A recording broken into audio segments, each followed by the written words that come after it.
Happy February. It is the season of love. So I'm here to remind you to check in on your self-love. Do you love yourself? I just made a TikTok about this morning. How are you showing your self-love? How often do you step back and tell yourself, you know what, I'm proud of you? How often do you remind yourself, these are the things I love about me? What are the parts of you that make you who you are? And are you showing yourself gratitude? What are the parts of you that you're working on? And are you showing yourself compassion and encouragement for trying? You have to remind yourself that you are capable of giving yourself everything that you need. The love, the validation, the strength, the empathy, the value that you hold. It's nobody else's job. It's nobody else's responsibility. And the way that you love yourself and value yourself is the blueprint. So that if someone else does come along and wants to show you that love and give you that love, then you have a foundation to accept it, to understand it. How you speak to yourself matters. How you walk through life for yourself matters. You are a sponge. You are attracting everything that comes into your life. And when you move through your life with love, in love with life,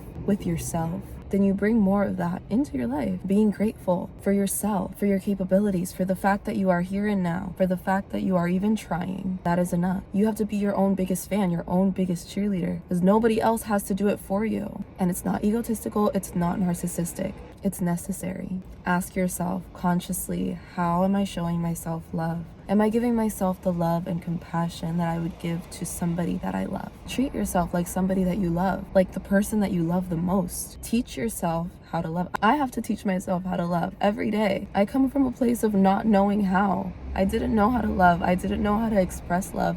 I didn't know how to accept it. I'd even say I was scared of it because I was coming from a place of loss. I was coming from a place where as a child I lost what I understood as love. And so I became scared of it. I developed a fear of feeling love, of feeling joy, of feeling fulfillment because I was traumatized. I thought I was gonna lose it again if I ever felt it. So over the years I've had to teach myself that it's not scary because at the end of the day I can always hold that love for myself. And it's my job, it's my responsibility to give myself that validation, that worth, that compassion, hope, belief in myself that I'm worth it, that I'm enough, that I'm more than enough, because I told myself this is my life and I have to decide how I want it to look, how I want it to be. And how I mentioned in my last video about victim mentality, I had to remove that victim mentality. I had to come to a sense of self, a sense of responsibility, a sense of dependability on me first and foremost. Not saying that you have to isolate yourself and you can't accept other people's love. By any means, accept love, be open to it, be aware of it in everything around you. But acceptance and dependence are two different things. Don't depend on outside circumstances, outside people, outside situations to give you that validation, to show you that love or worth. Depend on yourself to create that. And in turn, it's like a domino effect, because when you're embodying that energy, when you are moving through life in a way where you are creating that stability, that security, that sense of self within you, that wholeness, where you're not waiting for X, Y, and Z to create that because you know that you have it within you and you just have to bring it out, then you're embracing your power for all that it is, and you are not depending and you're not placing the responsibility on anything outside of you. And in turn, you're becoming a magnet for more of that, because what you give is what you get. What you're giving yourself is what you're becoming open to receiving. And you have to be the one to remind yourself that you are capable, more than capable, of giving yourself whatever it is that you need. And you always know better than anyone else what that is, because it's your life. This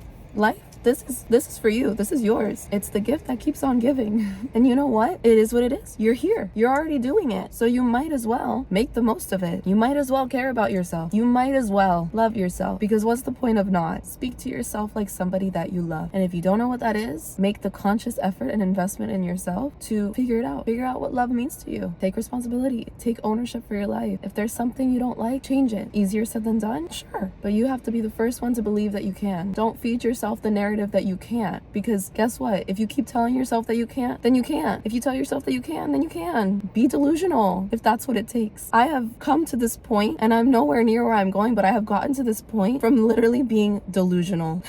Also, sorry that my voice is gone, but whatever. I wasn't always confident. I was super insecure, actually. Not just physically. I was insecure physically, but I was also insecure as a person because I had anxiety. I felt like a burden. I felt like I wasn't normal. Physically, I didn't like the way I looked. There were so many things that I was insecure about, but I had to change that script for myself. I had to stop being mean to myself. I had to decide that if there's something about myself that I don't like, it's my job to learn to love it or to fix it. But feeling bad about it was not going to get me anywhere. Playing the blame game was not going to get me anywhere. I had to learn. I had to get stubborn with myself, and I'm still doing it. This isn't something that I've like figured it out.